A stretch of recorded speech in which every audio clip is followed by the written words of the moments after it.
none of the animatronics move at all, which is somewhat unusual. Instead, it's possible they were simply aware that someone was monitoring the facility, perhaps. Okay then. Let's move on to tonight's procedures. First, I recommend keeping a close eye on Chester the Clown, located at camera 7. Please ensure he remains on the stage throughout the night, which is ready to leave one left unmonitored. Next, we have the animatronics located on camera 6, Circus Bear and Bongo the Clown. These two have a rather interesting history. They were originally part of a separate circus operation that ran from 1983 to 1992, before eventually being acquired and integrated into the band the Clown cast.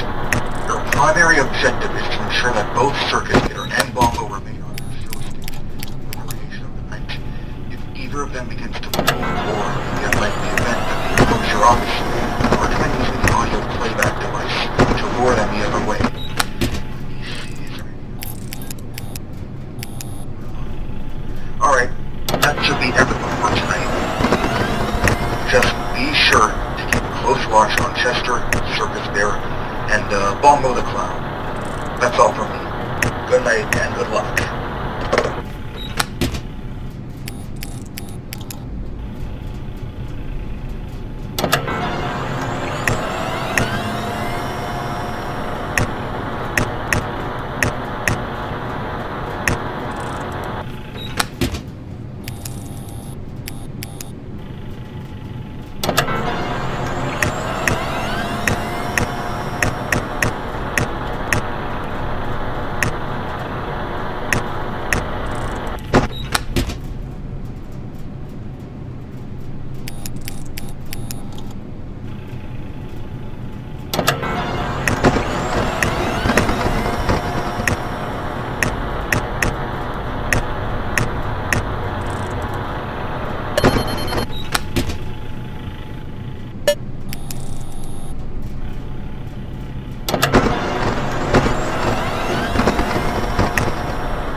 I pull you apart and put you back together again.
Sorry if that sounds weird.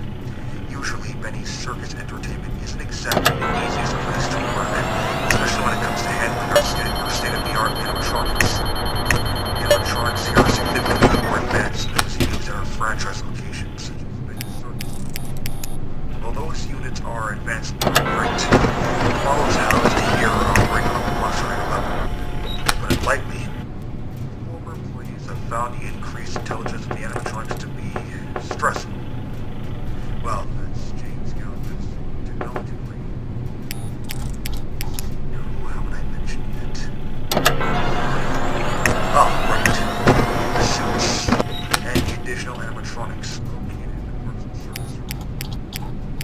These units are not visible in the camera system for security reasons. However, I can explain what it may be dealing with. First, we have Bobby originated from a smaller circus operation in Arizona. Over time, James Gallagher reached an agreement with the owner of that circus, and Bobby was transferred here. Along with Bobby, there's another clown with a rather questionable name. Calamity. Not entirely sure why she's called that. Though it may be related to her unpredictable behavior at the Arizona location. And now, as for how to handle it, yes, the security protocols installed, but these particular units function differently. They actively avoid camera ventilation, often positioning themselves in blind spots or components. That said, you may occasionally catch glimpses of them peer into your office. When that happens, here's what you need to do. Based on reports from others who had previously held your position, you should avoid maintaining eye contact for long or extended periods of time. While you are clearly registers prolonged eye contact, the security program can become unstable. When that happens, things tend to go poorly. So whatever you do not stare at Bobby or Calamity for too long. Now, regarding the suits I mentioned earlier, the suits are Bombo and Benny, not the same versions you see on the cameras for promotional purposes. These are prototype versions, originally designed as